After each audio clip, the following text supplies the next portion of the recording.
November মাসেই আলাদাভাবে গণভোট দিতে হবে। এটা আজকে শুধু একটি দলের দাবি নয়, এটা আমাদের এখানে সবচেয়ে লম্বা কালো টুপি নিয়ে যিনি আসছেন আশরাফ আলী আকন সাহেব, তাকেও আপনারা চিনেন। উনি বেশ রাজনীতি বুঝে বিশ্লেষণ এবং বাংলাদেশের অন্যতম একটি বৃহৎ দলের প্রেসিডিয়াম সদস্য আশরাফ আলী আকন সাহেব। ওনারা আজকে রাস্তায় দাঁড়িয়েছেন, এখানে আসছেন, করছেন। যাত্রা বাড়ি থেকে গাবতলী পর্যন্ত 20 কিলোমিটার আমরা মানববন্ধনের জন্য রাস্তায় দাঁড়িয়েছি। এই ধরনের রাস্তায় দাঁড়ালে সরকারের কানে পানি যায় না।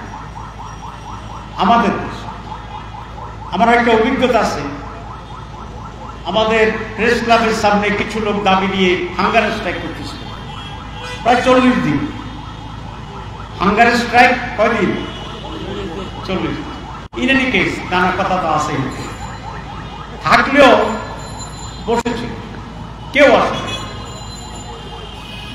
কেউ আসে। ওই সময় আমি কয়েকদিনের জন্য ইস্তাম্বুল গেছিলাম।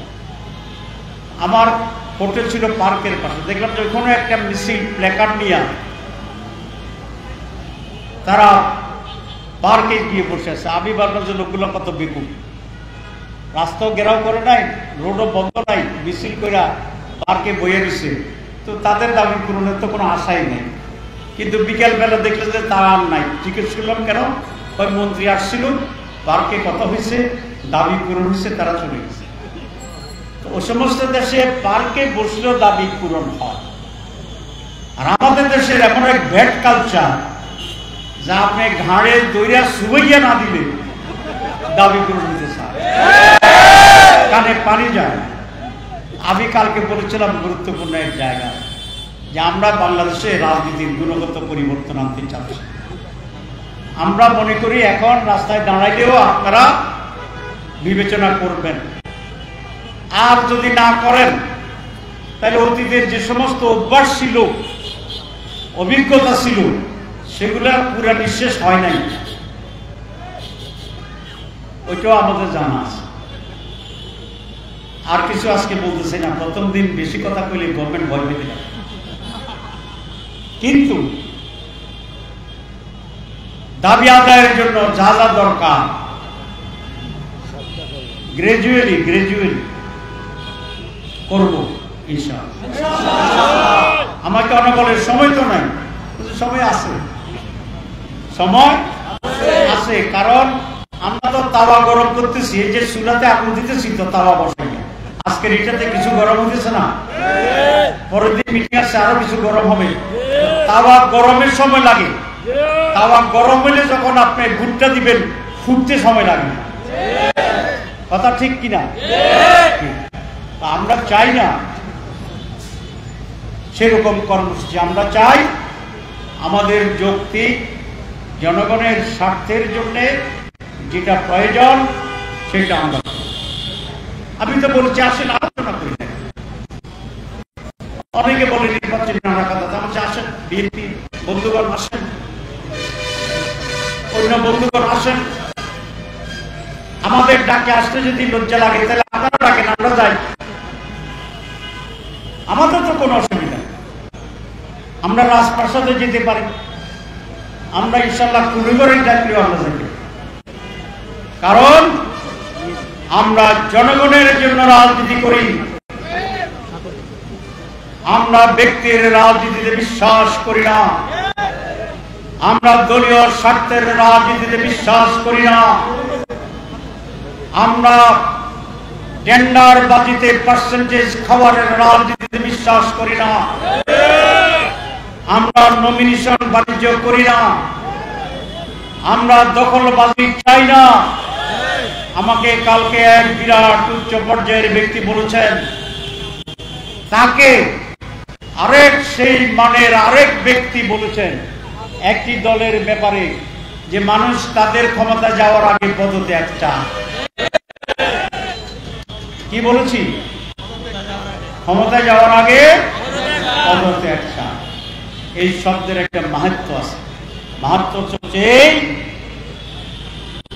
যে এখনই তারা এমন ভাবে আচরণ করতেছে জনগণের সাথে যেন তারা এখনই ক্ষমতায় আছে।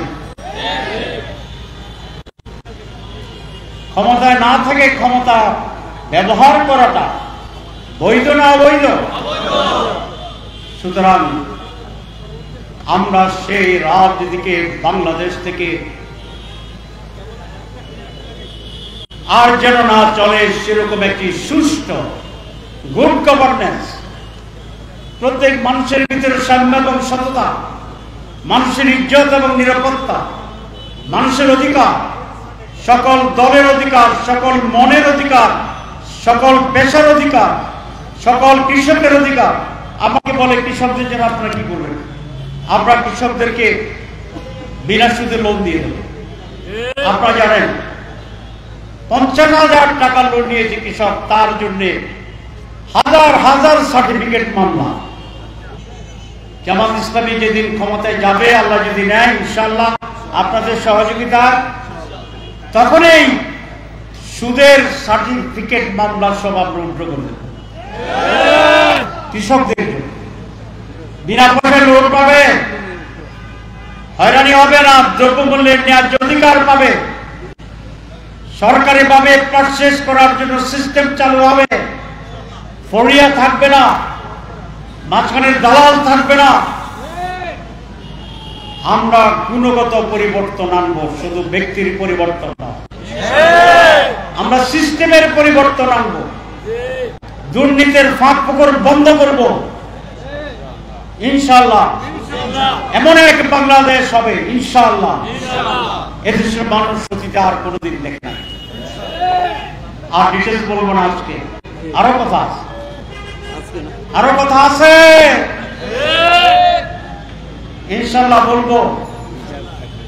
আজকে মাননীয় সব বলতেছে কথা কিছু রিজার্ভ রাখেন, আমি তো এক রিজার্ভের কথা বিপদে বলছিলাম। মুখ্য কথা হচ্ছে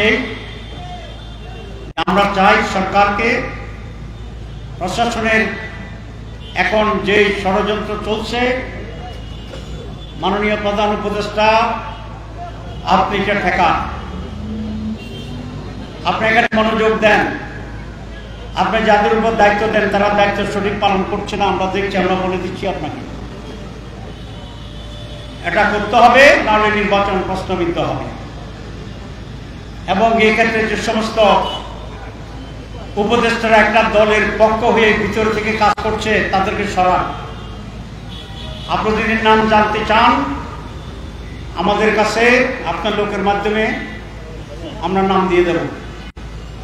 আর যদি আপনি মনে করেন যে এখন প্রয়োজন নাই, যা আছে তার সাথে সেটাই আপনি সই, তাহলে এর জন্য আপনাকে আমরা দায়িত্ব নেওয়ার কথা বলবো, দিতে হবে।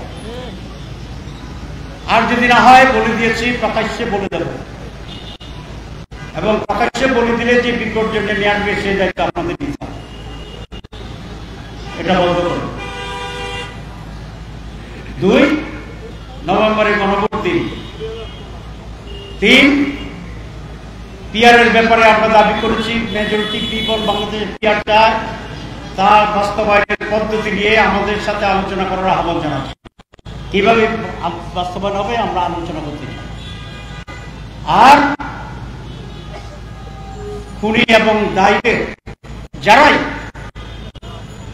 অপহরণ করেছে, গুম করেছে, হত্যা করেছে, মানুষ মরেছে, গুলি করেছে, তাদের সকলকে বিচারের প্রক্রিয়া আনতে হবে। তবে আমরা বলছি বিচার সেরকম হবে না যেরকম বিচারে আমাদের নেতা মতিউর নিজামীকে হত্যা করা হয়েছে, আমাদের নেতৃবৃন্দকে হত্যা করা হয়েছে। আমরা চাই সুষ্ঠু নির্বাচন, সুষ্ঠু বিচার, আমরা চাই ন্যায়পরায়ণ বিচার, প্রত্যেকের প্রতি যেন জাস্টিস করা হয়।